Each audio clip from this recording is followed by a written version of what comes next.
चलिए जी, तो कल हम लोग रिफ्रैक्शन स्टार्ट कर चुके थे। रिफ्रैक्शन क्या होता है और क्यों होता है, ये सारी बात हम लोग समझ चुके थे। ठीक है, अभी तक कोई दिक्कत रिफ्लेक्शन में या रिफ्रैक्शन में नहीं होनी चाहिए। अगला हेडिंग डालिए, laws of refraction. Laws of refraction क्या होते हैं? लॉज ऑफ रिफ्रैक्शन कोई बताएगा?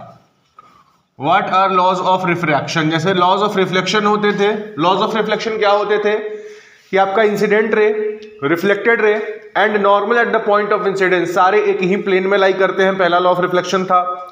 दूसरा था कि आपका angle of incidence angle of reflection के बराबर होता है। लॉज ऑफ रिफ्रैक्शन क्या है? इसका भी जो पहला लॉ है वो यही सेम चीज कहता है कि the incident ray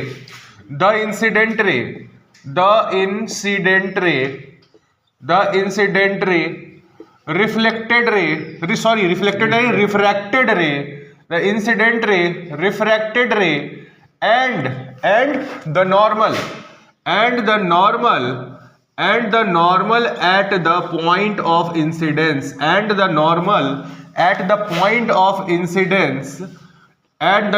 the point of incidence all lie in the same plane, all lie in the same plane. ठीक है, बहुत बढ़िया बात। जो इसका दूसरा लॉ है वो कहता है कि the sine of the ratio of sine of angle of incidence to the sine of angle of refraction is constant. क्या बोलता है? The ratio of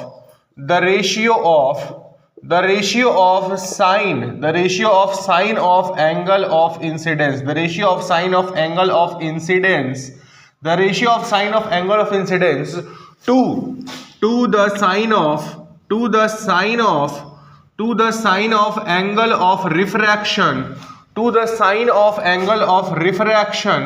to the sign of angle of refraction is constant for a given pair of media,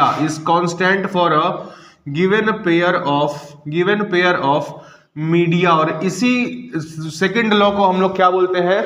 Snell's law भी बोलते हैं। इसी को क्या बोला जाता है? स्नेल्स लॉ भी बोला जाता है। मतलब क्या है इस लॉ का कि अगर मान लीजिए आपका ये क्या है, सपोज करिए ये आपका ग्लास है, ये आपका एयर है, ठीक।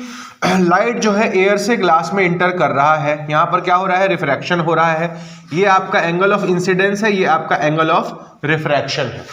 तो अगर आप sine of angle of incidence का sine i by sine r अगर आप करते हैं, sine of i by sine of r अगर आप करते हैं, तो ये हमेशा क्या होता है?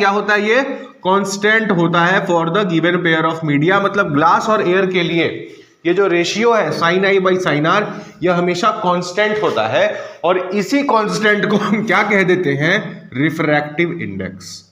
इसी कांस्टेंट को हम क्या कह देते हैं? Refractive index. यहां तक लिखिए, इसके बाद हम लोग डिटेल में पढ़ेंगे कि रिफ्रैक्टिव इंडेक्स होता क्या है।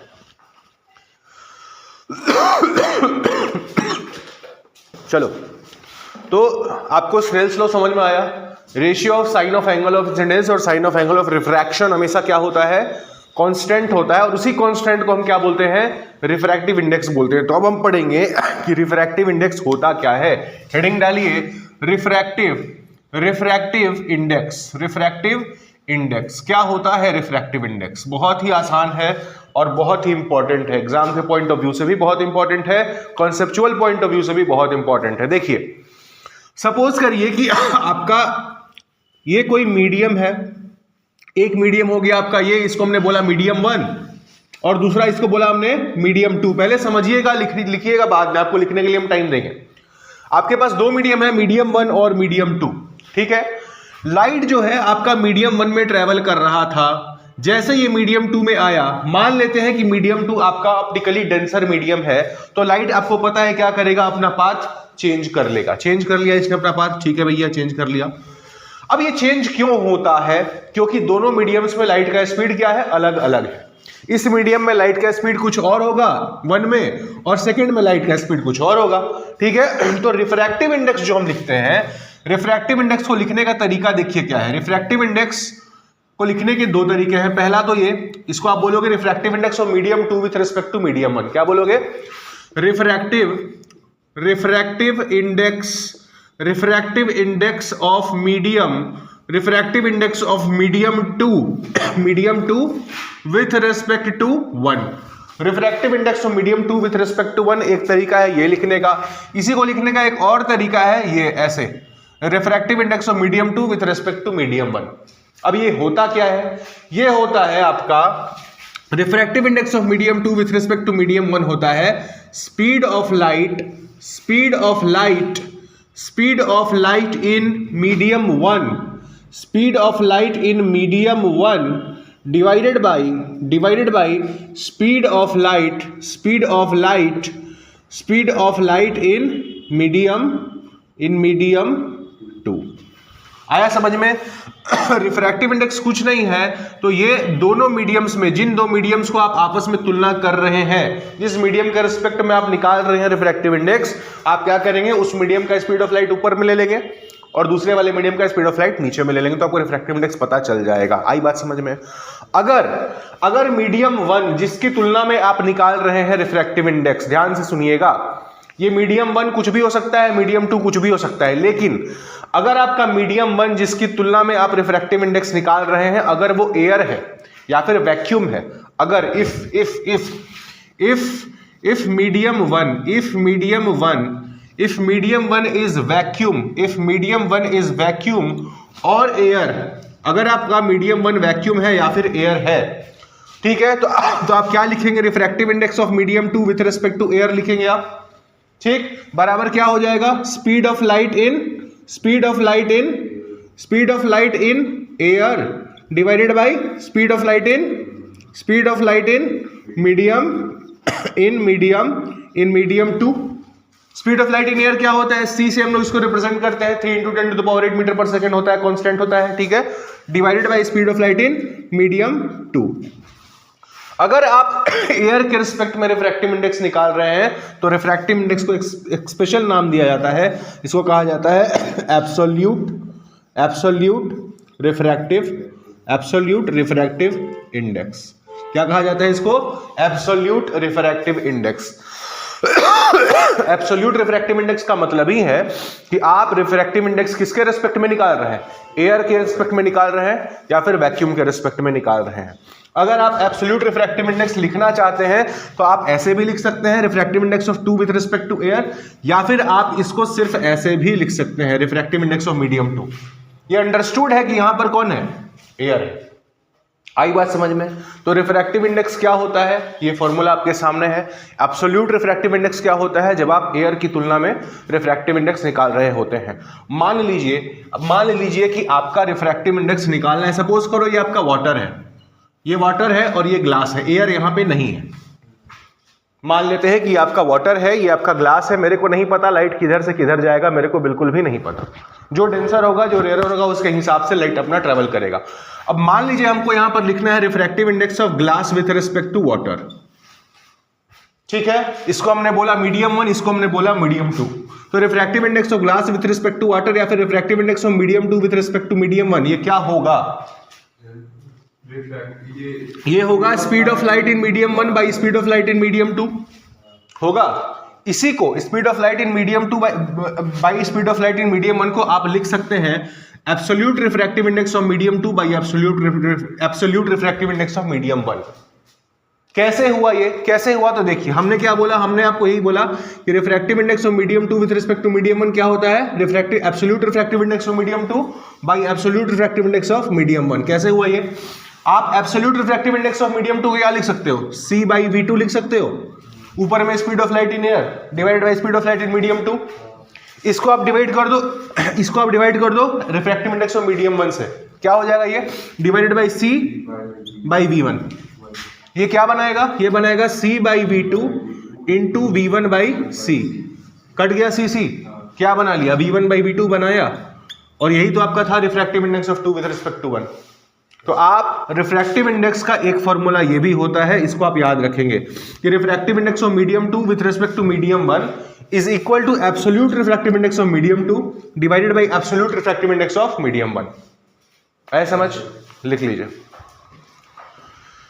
सर वो जो है वहां पे refractive index in medium 2 by refractive index in medium 1।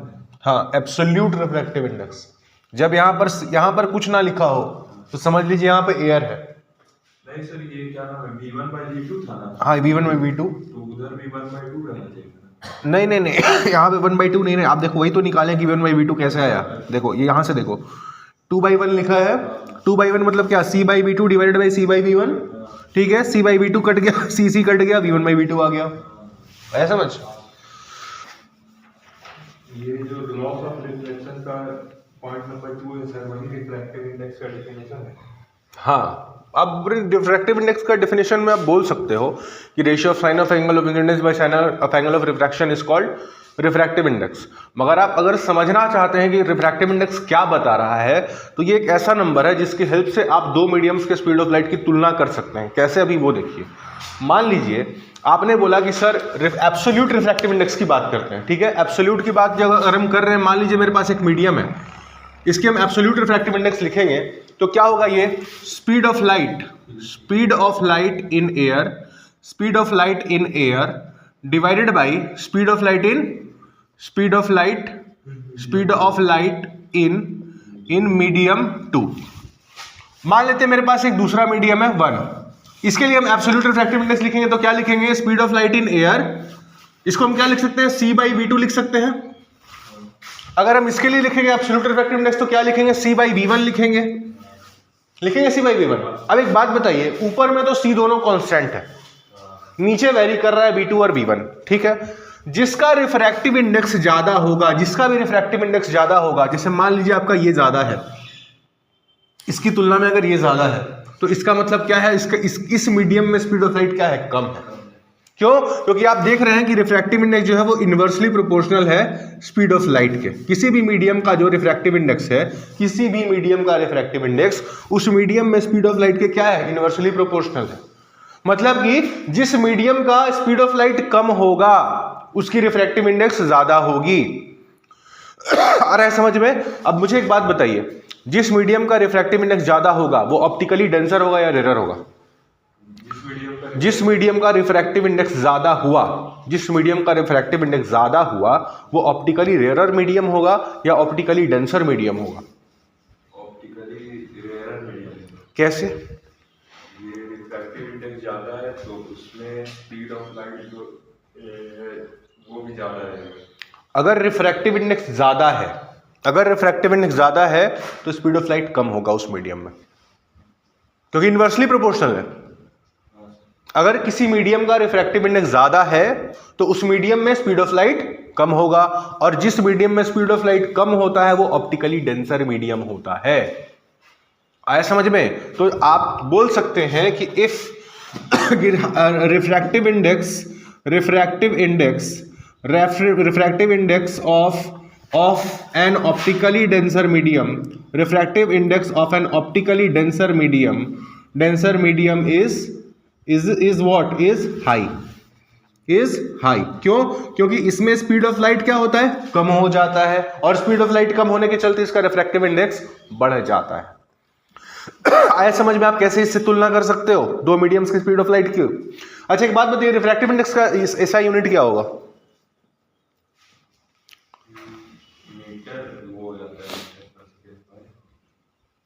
नहीं होगा सर। क्यों?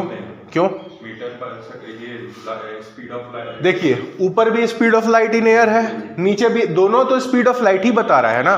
तो ऊपर का एसआई यूनिट भी मीटर पर सेकेंड और नीचे का एसआई यूनिट भी मीटर पर सेकेंड, दोनों एक दूसरे को काट देगा। तो आपका यहां से क्या आया कि जो रिफ्रैक्टिव इंडेक्स होता है, refractive index is a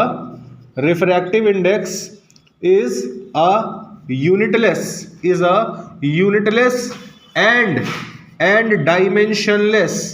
and dimensionless quantity. Refractive index एक यूनिटलेस और डायमेंशनलेस क्वांटिटी होता है। It is just a number,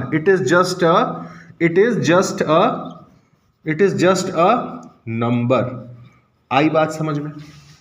लिख लीजिए। हाँ जी, तो अभी हम लोग, हाँ लिखो। आपने बोला कि sir refractive index of medium 2 with respect to medium 1 क्या होता है, speed of light in medium 1 by speed of light in medium 2, यही तो बोला आपने, refractive index of 2 with respect to 1। अगर आपको बोला जाए refractive index of 1 with respect to 2 लिखने, 1 विथ रिस्पेक्ट टू 2 लिखने, तो आप क्या लिखेंगे? Speed of light in medium 2 bye speed of light in medium 1, यही तो लिखेंगे आप। आप देख सकते हैं कि अगर आपको refractive index of 2 with respect to 1 निकालना हो तो ये क्या होता है? रेसिप्रोकल होता है 1 विथ रिस्पेक्ट टू 2 का। कैसे? अगर हम यहां पर मान लो 1 बाई v2 बाई v1 करते हैं तो ये क्या ही बनाएगा? v1 बाई v2, जो कि इसके बराबर है। तो आपका एक फॉर्मूला यहां से ये भी आता है कि refractive index of 2 with respect to 1 is equal to 1 by refractive index of 1 with respect to 2। इसको लिखिए। इसी को किताबों में ढंग से स्टेटमेंट लिख करके आपको बता देता है, इसी का नाम दे देता है principle of reversibility of light.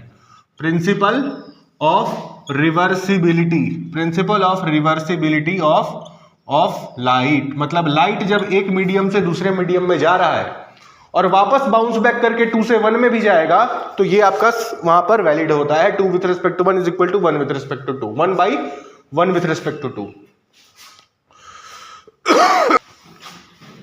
चलिए इधर आइए, यहां ध्यान लगाइए बोर्ड पे।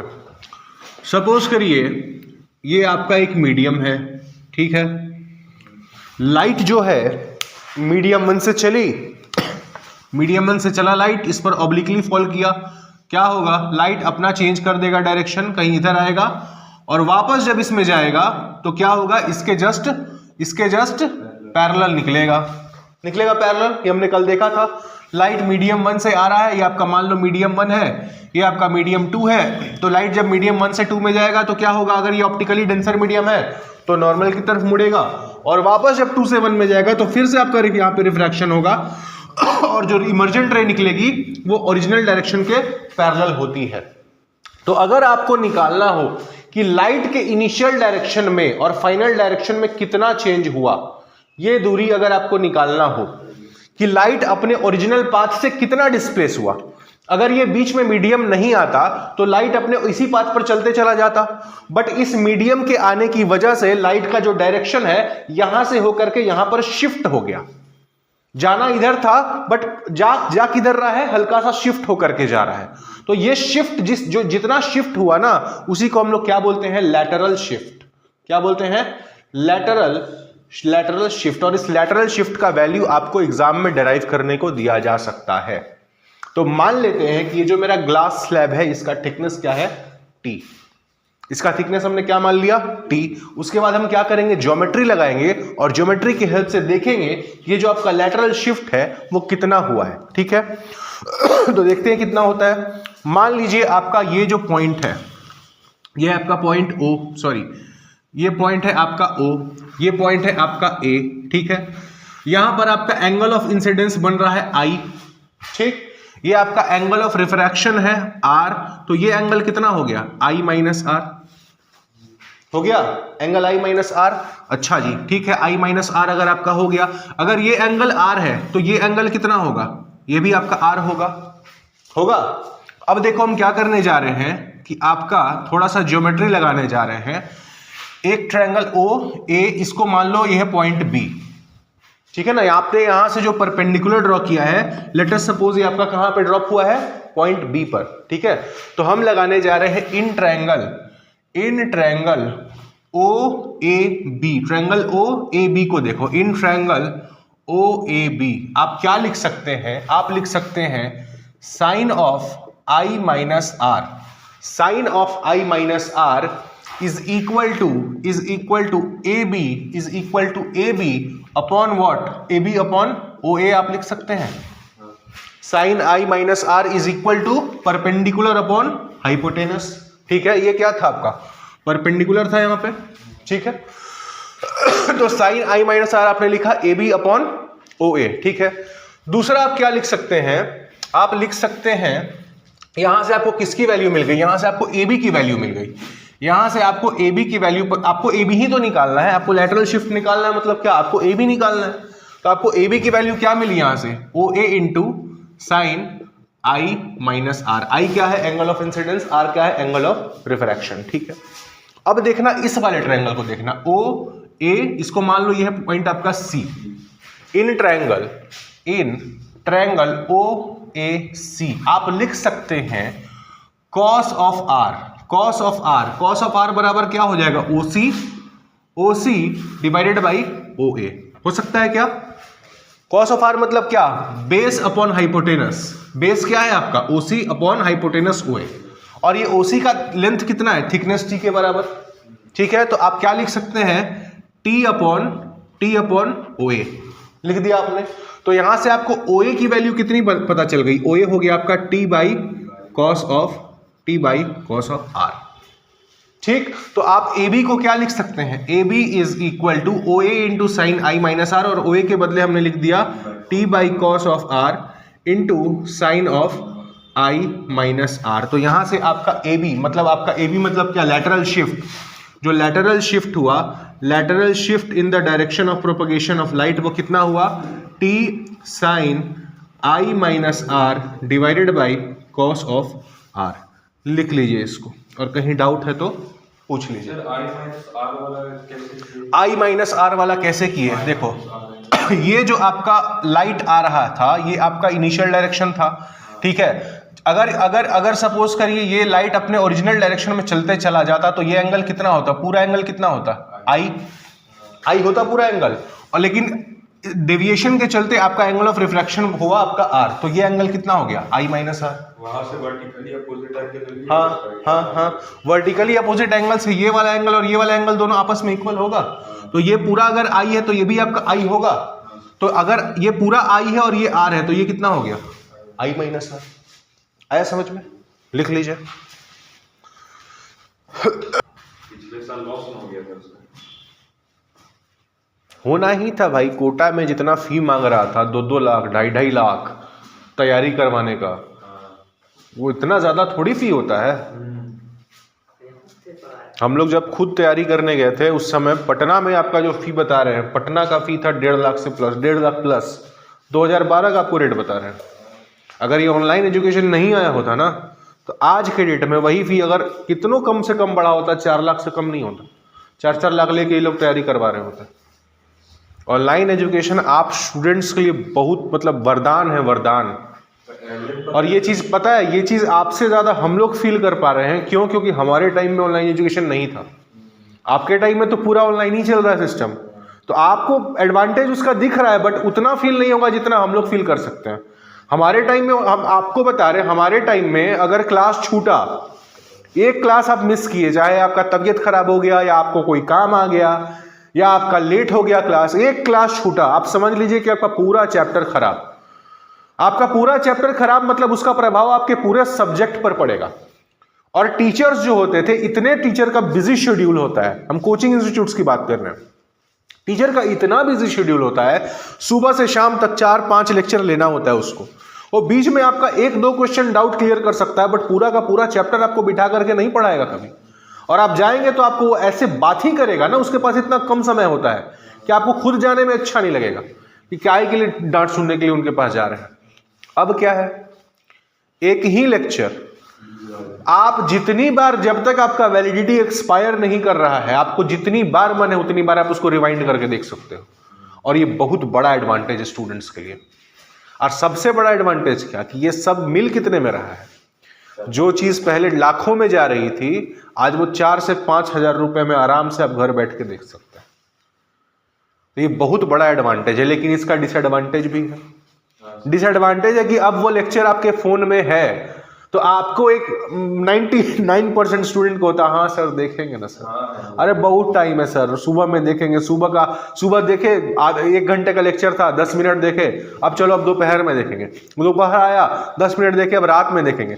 ऐसे करते करते आपका बैकलॉग बनते चला जाता है। दूसरी बात, घर में आप पढ़ रहे हैं कि नहीं पढ़ रहे हैं, और पढ़ रहे हैं तो कितना अच्छा पढ़ रहे हैं, ये आपके पेरेंट्स जज नहीं कर पाएंगे। अगर उनका सब्जेक्ट ये नहीं रहा, तो सब्जेक्ट है तब तो वो आपसे पूछ पाछ के पता कर लेंगे आप कितना ग्रिप में है। लेकिन अगर उनका सब्जेक्ट नहीं है, तो घर में आपको कोई नहीं है टोकने वाला, समझाने वाला कि बाबू तुम गलत दिशा में जा रहे हो, तुम्हारी गाड़ी पटरी से हट चुकी है। अब वही आप टीचर के सामने होते हैं, हम आपको देख करके बता सकते हैं, हम क्या, कोई भी टीचर जो ढंग से पढ़ा रहा है ना, वो आपके शक्ल से देख करके बता देगा कि आपको टॉपिक समझ में आया है कि नहीं आया। आपको किस टॉपिक में डाउट आ रहा है, किस टॉपिक में डाउट नहीं आ रहा है, वो भी छोड़िए। आप घर से पढ़ के आ रहे हैं कि नहीं पढ़ के आ रहे हैं, एक टीचर को पता चल जाता है कि स्टूडेंट कहाँ पर अभी है, उसका लेवल क्या है, नीचे है, ऊपर है, बीच में कहाँ पर मंडरा रहा है। ये भी पता चल जाता है कि अगर उसके सामने 50 बच्चे बैठे हैं तो उन 50 में से वो कौन बच्चे हैं जो आप उसको रिजल्ट ला करके देंगे, और वो कौन बच्चे हैं जो बस इसी तरह से क्लासेस आ रहे हैं और क्लासेस जा रहे हैं। समझ रहे हो? इतना जान लो एक चीज, चाहे आज से 10 साल पहले, 20 साल पहले वाली बात हो, या उससे भी पहले चले जाओ, या फिर आज वाली बात हो, ऑनलाइन एजुकेशन जब आपके हाथ में सारा लेक्चर है, टीचर आपके हाथ में, टीचर ही आपको आके गुड मॉर्निंग बोल रहा है वीडियोस में। तो चाहे आप आज से 10 साल पहले की बात करो, आज बात कर लो, आज से ज्यादा, आज के आगे 10 साल बात कर लो, एक चीज हमेशा रहेगी, हमेशा होगा उसी का जो पढ़ेगा।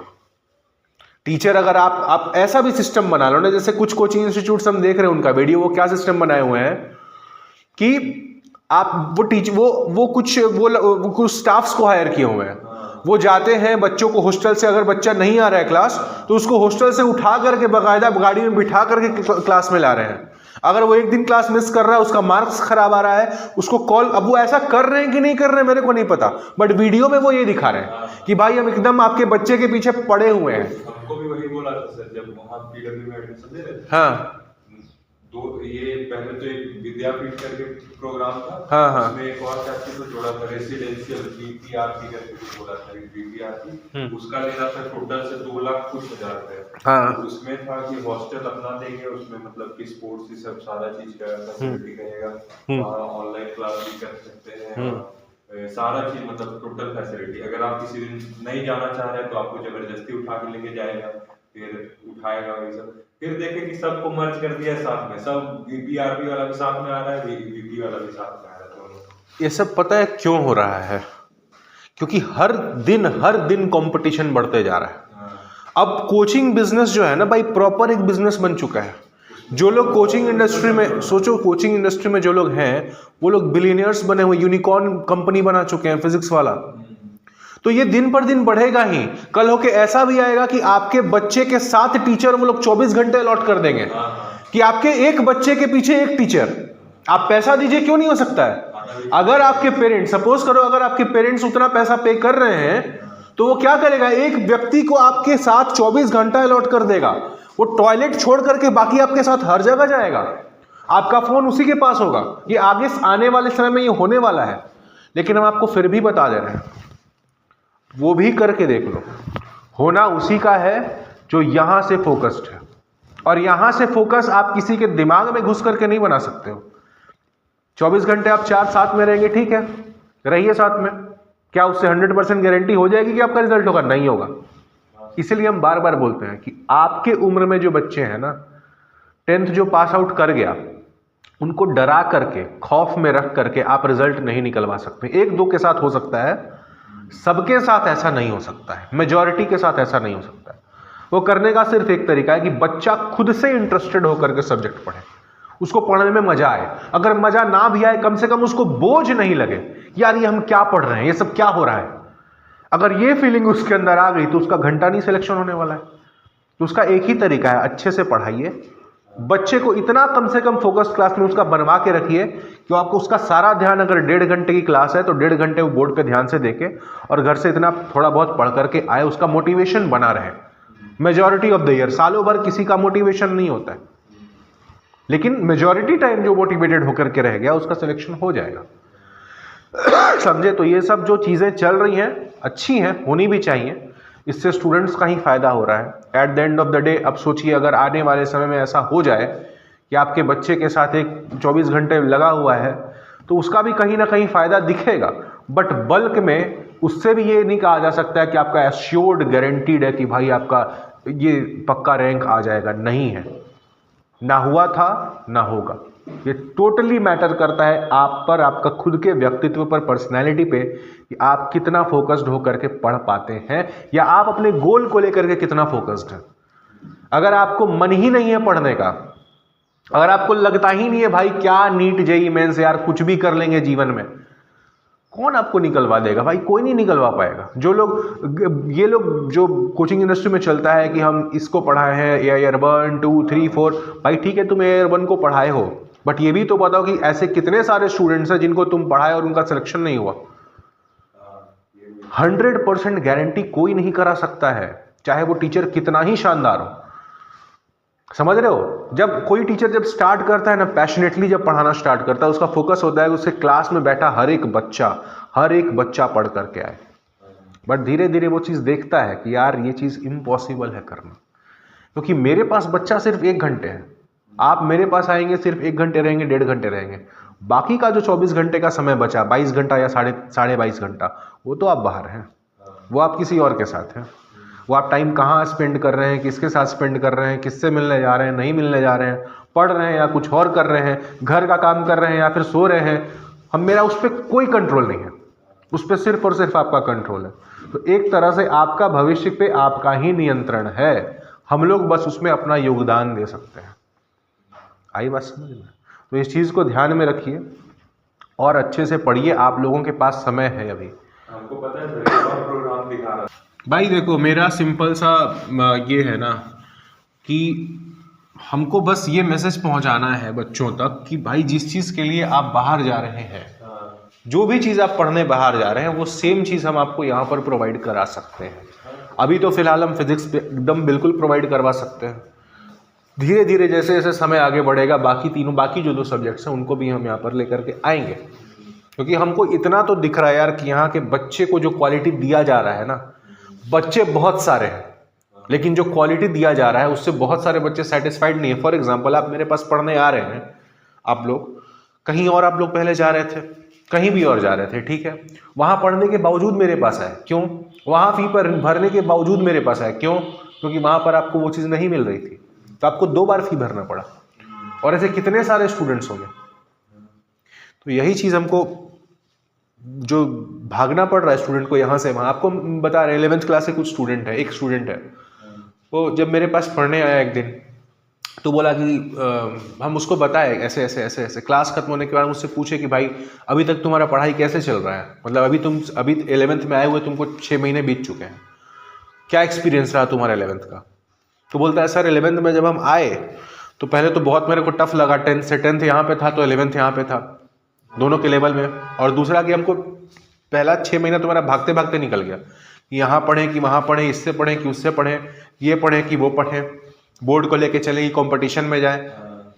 और 6 महीना सिर्फ मेरा भागने में निकला है। वो सूरज, आपके बैच में जो सूरज है, उससे पूछे भाई 11th में क्या पढ़े हो? बोले 11th में हम कुछ पढ़े ही नहीं है, जो भी पढ़ रहे हैं 12th में पढ़ रहे हैं। ऐसे बहुत सारे स्टूडेंट्स हैं जिनका 11th भागने में निकल जाता है, फिर 12th में आते हैं तो फिर उनके सामने बोर्ड होता है, अब सारा फोकस बोर्ड पे। समझ रहे हो? तो जिनका सिलेक्शन होता है ना, सिर्फ उसके पीछे ये मत सोचना कि उसका दिमाग है, नहीं, उसके पीछे बहुत सारा रीजन होता है कि भाई उसको सही समय पे सही टीचर, सही गाइडेंस मिल गया, और उसके बाद उसका अपना मेहनत। ऐसे कितने सारे मेहनती बच्चे होते हैं, मेहनती होने के बाद भी उनका नहीं निकलता। क्या वो डिजर्व नहीं करते थे? भाई डिजर्व करते थे। दिक्कत क्या हो गई कि उनको सही समय पर सही गाइडेंस नहीं मिल पाया, और उनका कॉम्पिटिटर जिनका पेपर में आप फोटो देख रहे हो, उसके साथ एडवांटेज यही हो गया कि भाई उसको सही समय पे सही गाइडेंस मिल गया, सही माहौल मिल गया। माहौल का सारा खेल है भाई। अगर एक बीज को लेकर के आप मिट्टी में दफन कर देंगे और उसको पानी देंगे, धूप देंगे, तब जाकर के पौधा बनाएगा ना। वो बीज को ला करके हम हाथ में रखेंगे ना तो पौधा बनेगा। अब आप बोल दो कि बीज ही खराब था, बीज थोड़ी खराब था भाई, बीज में तो पूरा पोटेंशियल था कि वो पौधा बना लेगा, लेकिन आप उसको मिट्टी दोगे, धूप दोगे, पानी दोगे, तब तो बनाएगा। और वही मिट्टी, धूप, पानी सब बीजों को नहीं मिल पाता है, इसलिए सबका सिलेक्शन नहीं हो पाता है। मेजॉरिटी का सिलेक्शन इस वजह से नहीं हो पाता है। अच्छे अच्छे पढ़ने वाले बच्चे इसी कारण वह सिलेक्ट नहीं हो पाते। समझ रहे हो? तो इसीलिए कोशिश कीजिए। अब ये रिस्पॉन्सिबिलिटी भी किसका है? सही माहौल में आने का, बनाने का रिस्पॉन्सिबिलिटी भी किसका है? उस बच्चे का ही है। तुरंत डिसीजन लीजिए, क्विक डिसीजन लीजिए। आपका डिसीजन आप पे ही, मतलब जितना जल्दी डिसीजन लीजिएगा वो आपके लिए बेनिफिशियल है। 6 महीना निकाल दिए, सोच रहे हैं, भाग रहे हैं, इधर उधर भाग रहे हैं, इसके पास जाएं, उसके पास जाएं, ये पढ़े वो पढ़े, भाई तुम्हारा समय जा रहा है यार। टीचर को क्या है, तुम मेरे पास 7 अक्टूबर को आए, तुमने बोला कि हमको सर फिजिक्स पढ़ाइए, हम आपको 7 अक्टूबर से 15 जनवरी में सिलेबस कंप्लीट करा देंगे। 2.5 से 3 महीने में मेरा काम है, हम उसको कहोगे तो हम 2 महीने में कंप्लीट करा देंगे। बट आपके लिए क्या वो बेनिफिशियल है साल भर का सिलेबस 2 महीने में पढ़ना? नहीं। आपके लिए क्या बेनिफिशियल है कि सही टाइम पे सही चीज पढ़ना। अगर 6 महीने का 7 महीने का कोर्स है तो 7 महीने में कंप्लीट करना। इसीलिए हम आपको बोल रहे हैं डिसीजन जब भी ले रहे हैं सही समय पे सही डिसीजन लीजिए, भीड़ को मत देखिए। आधी से ज्यादा भीड़ बस भागी रही है। अभी देखोगे सुबह में देखोगे इधर से उधर, शाम में देखोगे उधर से इधर, आप वो हिस्सा मत बनिएगा। सही डिसीजन लीजिए, पढ़ाई कीजिए अच्छा से और आपका रिजल्ट आएगा। हम आपको बार बार बोल रहे हैं, यहाँ पे जितने भी बच्चे हैं मेरे क्लास में 12th में हो 11th में हो, उनमें से मैक्सिमम के पास पोटेंशियल है कि वो रिजल्ट ला के दे सकते हैं, बशर्ते सही गाइडेंस और सही मोटिवेशन उनके साथ मिलता रहे। समझे? चलिए आगे बढ़ते हैं। अगला हेडिंग डालिए normal shifting. Normal shifting normal shifting. Lateral shifting समझ में आया?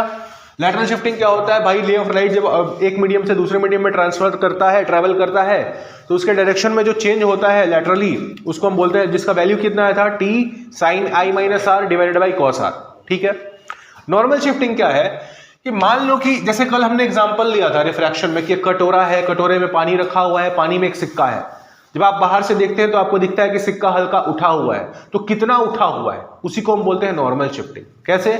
चलो देखते हैं। सपोज करो ये आपका बर्तन है, ठीक है। इस बर्तन में आपने कुछ पानी भर के रख रखा है, ठीक है, भर पानी भरा हुआ है। यहाँ जस्ट बॉटम पर आपका एक सिक्का रखा हुआ है, ठीक है। आपको पता है कि जब रे ऑफ लाइट इससे ट्रेवल करेगा, सपोज करो इधर ट्रेवल किया, जब ये एयर में जाएगा तो क्या होगा? दूर भागेगा नॉर्मल से दूर भागेगा तो होगा क्या? एक रे ऑफ लाइट जो इससे बिल्कुल नॉर्मली फॉल करेगा इंटरफेस पे, वो क्या जाएगा? वो सीधे चलते चला जाएगा, ठीक है। उसके बाद में क्या होगा? कोई डेविएशन नहीं होगा। तो अगर आपका एक रे ऑफ लाइट सीधा चला गया, जो नॉर्मल पड़ा इंटरफेस पे वो क्या हो गया? सीधे चला गया। और जो एंगल पर पड़ा वो क्या हुआ? डेविएट करके निकल गया। नॉर्मल वाला सीधा चला जाएगा। अगर रे ऑफ लाइट इंटरफेस पर नॉर्मली परपेंडिकुलर पड़ रहा है तो उसमें कोई डिफ्रैक्शन नहीं होता है, कोई डेविएशन नहीं होता है। हाँ, कुछ भी हो, नॉर्मल पड़ेगा तो वो नॉर्मल जिस रास्ते जा रहा है सीधे चला जाएगा। ऑब्लिकली फॉल करेगा तो वहां से आपका वो चेंज करेगा। तब एक बात बताइए, अगर इस रे ऑफ लाइट को जो आप सपोज करो आप ऑब्जर्वर हो, आप यहां से खड़े होकर के देख रहे हो, ठीक, आपको दिखेगा क्या कि ये जो रे ऑफ लाइट है वो कहां से आ रहा है? वो यहां से आ रहा है। मतलब आपको जो इमेज दिखेगा इस सिक्के का, आपको सिक्के का इमेज यहां पर कहीं दिखेगा, मतलब इसके ओरिजिनल पोजीशन से हल्का ऊपर दिखेगा। क्यों? क्योंकि लाइट के रिफ्रैक्शन की वजह से, ठीक है। तो ये जो डेप्थ है, यहां से लेके यहां तक का जो डेप्थ है, ठीक है ना, कॉइन का, ये क्या है? Actual depth. क्या है ये? एक्चुअल डेप्थ, या फिर इसी को हम लोग रियल डेप्थ भी बोलते हैं। एक्चुअल डेप्थ और रियल डेप्थ, ठीक है। ये जो डेप्थ है यहां से लेके, मान लो हम एक्चुअल डेप्थ को बोलते हैं OA, ठीक है। और ये जो डेप्थ है, मान लो ये आपका पॉइंट B है, ये क्या है? Apparent depth. OB को हम क्या बोलते हैं? अगर आपका OA क्या है? रियल डेप्थ है। अगर आपका OA रियल डेप्थ है तो OB को हम क्या बोल देते हैं? OB को हम बोल देते हैं एपेरेंट डेप्थ, ठीक है। और A से B तक जितना आपका सिक्का उठा, A से B तक जितना शिफ्टिंग हुआ, इसी को हम क्या बोल देते हैं? AB को हम क्या बोल देंगे? Normal shifting. मतलब सिक्का कितना, पानी में कितना ऊपर आपको दिख रहा है, उसको हम क्या बोल देंगे? Normal shifting. और इसी की वैल्यू हमको फाइंड आउट करनी है, ठीक है। तो मान लीजिए कि ये आपका नॉर्मल था, ये आपका क्या था? नॉर्मल था। रे ऑफ लाइट यहां पर इंसिडेंट हुआ, ये है कि आपका एंगल ऑफ इंसिडेंस, ठीक है। ये क्या है? आपका एंगल ऑफ रिफ्रैक्शन, ठीक है। अगर ये आपका एंगल ऑफ इंसिडेंस है और आपका एंगल ऑफ रिफ्रैक्शन है तो आप क्या बोल सकते हैं? आप बोल सकते हैं ये एंगल कितना हो जाएगा आपका? ये एंगल आपका हो जाएगा I, ये एंगल हो जाएगा I। तो ये एंगल अगर आपका I हो गया है, और ये एंगल आपका कितना हो जाएगा? ये वाला एंगल, ये एंगल हो जाएगा आपका R, होगा कॉरेस्पॉन्डिंग एंगल से, ठीक है। आपका ये वाला एंगल आपका R हो गया, ये वाला एंगल आपका I हो गया।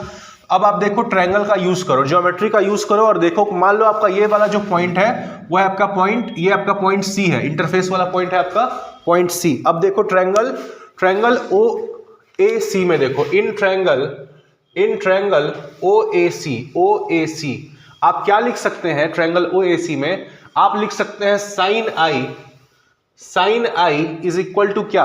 Sign i is equal to OC divided by AC। लिख दिया आपने।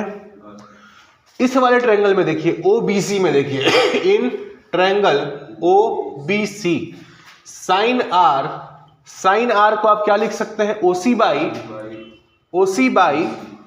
बाई आप लिख सकते हैं BC। ठीक है, साइन आई का वैल्यू पता चल गया, साइन आर का वैल्यू पता चल गया। अब आपको sine i by sine r अगर आपको निकालना है, sine i by sine r, तो ये क्या हो जाएगा? OC by AC into BC by OC से OC कैंसिल हो गया, क्या आया ये? BC by AC। और sine i by sine r होता क्या है? Refractive index.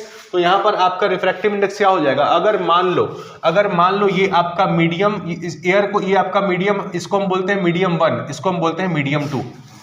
ठीक है, तो यहां पर जो साइन आई बाई साइन होगा, यहां पे आई यहां पर है, आर यहां पे है, तो ये क्या होगा? ये होगा refractive index of medium 1 with respect to medium 2। 2 with respect to 1 नहीं होगा। 2 विथ रिस्पेक्ट टू 1 कब होता था? जब आई से इससे जब इसमें आता था तब होता था। यहां क्या है? उल्टा हो रहा है, 2 से 1 में जा रहा है। तो 2 से 1 में जा रहा है तो हमने क्या लिखा? Refractive index of medium 1 with respect to medium 2। ठीक है, तो आपका फॉर्मूला अभी तक आप कहां पहुंचे? 1 with respect to 2 is equal to BC upon AC। अब देखो एक्चुअल में ये जो आपने फिगर बनाया है, बड़ा बनाया है ताकि आपको साफ साफ दिख सके। एक्चुअल में ये जो गैप होता है O और C के बीच का, ये गैप बहुत कम होता है। ठीक है, O और C are points O and C are very close to each other. अगर पॉइंट O और C बहुत क्लोज है एक दूसरे से, अगर बहुत क्लोज है तो आप BC को आप OB लिख सकते हैं, BO। अगर पॉइंट C इसके नजदीक आ जाए, C अगर O के नजदीक आ जाए तो आप BC को BO लिख सकते हैं। तो हमने क्या किया? इसको BC को लिख दिया BO, और AC को अगर पॉइंट C O के नजदीक आ जाए तो आप AC को AO लिख सकते हैं, तो आपने AC को लिख दिया AO। आई बात समझ में? अब देखिए 1 विथ रिस्पेक्ट टू 2 क्या था आपका? BO by AO। तो 2 विथ रिस्पेक्ट टू 1 क्या हो जाएगा? AO बाई BO हो जाएगा। और AO है क्या? AO है आपका रियल डेप्थ। AO क्या है आपका? Real depth. और BO क्या है? BO है आपका एपरेंट डेप्थ। BO क्या है आपका? Apparent depth. आई बात समझ में? तो अभी यहां तक पहले लिखिए, इसके आगे फिर हम लोग बढ़ते हैं। लिखिए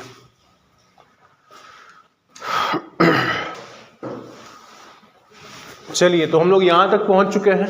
रिफ्रैक्टिव इंडेक्स आपका real depth by apparent depth क्या होता है? रिफ्रैक्टिव इंडेक्स और 2 विथ रिस्पेक्ट टू 1 के बराबर होता है। अगर आपको पता करना हो नॉर्मल शिफ्टिंग कितनी हुई है, मतलब कि आपको AB का वैल्यू पता करना है, तो AB क्या हो जाएगा? AB is equal to AO minus BO। AB is equal to AO minus BO। अगर AO माइनस BO है, ठीक है, तो इसको हम लोग बोल रहे हैं, यही है मेरा क्या? Normal shifting. तो AB इज इक्वल टू, अगर हम इसमें से क्या कर ले, अगर हम इसमें से AO को कॉमन ले लें, सपोज करो AO को कॉमन ले लें, तो ये मेरा क्या बन जाएगा? 1 माइनस BO बाई AO बन जाएगा, 1 माइनस BO बाई AO। और AO जो है, AO क्या है? पूरा जो आपका वाटर का लेवल था, मान लो वाटर का लेवल यहां पर आपका T था, ठीक है, तो AO को हम क्या बोल सकते हैं? T बोल सकते हैं। तो ये हो गया आपका T into 1 minus BO by AO। और BO बाई AO क्या होगा? BO बाई AO को आप लिख सकते हैं क्या? 1 minus 1 by refractive index of 2 with respect to 1। इसका जस्ट उल्टा कर दिया, रिवर्स कर दिया, तो 1 minus 1 by refractive index of 2 with respect to 1। ये क्या हो गया आपका? AB मतलब नॉर्मल शिफ्टिंग। और अगर ये आपका एयर है, मान लीजिए एयर है, अगर एयर है तो आप यहां से 1 को हटा भी सकते हैं, एब्सोल्यूट रिफ्रैक्टिव इंडेक्स आप लिख सकते हैं। तो यहां से आपका फॉर्मूला क्या बन के आया नॉर्मल शिफ्टिंग का? नॉर्मल शिफ्टिंग जो आपका बन करके आया फॉर्मूला, वो आया T into 1 minus 1 by eta. ठीक है, इसको लिखिए मेन फॉर्मूला। चलिए यहाँ तक आप लोग पढ़ लिए, ठीक है। लैटरल शिफ्टिंग हम लोग पढ़ लिए, नॉर्मल शिफ्टिंग हम लोग पढ़ लिए। कल हम लोग बात करेंगे इससे आगे, ठीक है, कि रिफ्रैक्शन की वजह से आपको कौन कौन सी प्रक्रियाएं हैं जो नेचर में देखने को मिलती हैं। जैसे आपके तारे रात में क्यों टिमटिमाते हैं, जो आपका सनराइज होता है वो सनसेट होता है, सनराइज और सनसेट ये 2 मिनट पहले और 2 मिनट बाद तक क्यों दिखता है, ठीक है। उसके बाद फिर हम लोग जाएंगे टोटल इंटरनल रिफ्लेक्शन पढ़ेंगे। टोटल इंटरनल रिफ्लेक्शन क्या होता है। टोटल इंटरनल रिफ्लेक्शन के बाद हम लोग पढ़ेंगे टोटल इंटरनल रिफ्लेक्शन के चलते जो चीजें देखने को मिलती हैं, जैसे मिराज क्यों बनता है, हीरा क्यों चमकता है, ठीक है ना। ये सारी चीजें जो इनके वजह से होती है वो सब हम लोग कल कंप्लीट करेंगे। फिर हम लोग स्टार्ट करेंगे लेंसेज, और लेंसेज में जैसे आपका मिरर में इमेज बन रहा था वैसे लेंस में इमेज बनाएंगे, फिर लेंस फॉर्मूला डिराइव करेंगे और आपका रिफ्रैक्शन का टॉपिक जो होगा वो खत्म हो जाएगा। आया समझ में। चलिए कल मिलते हैं।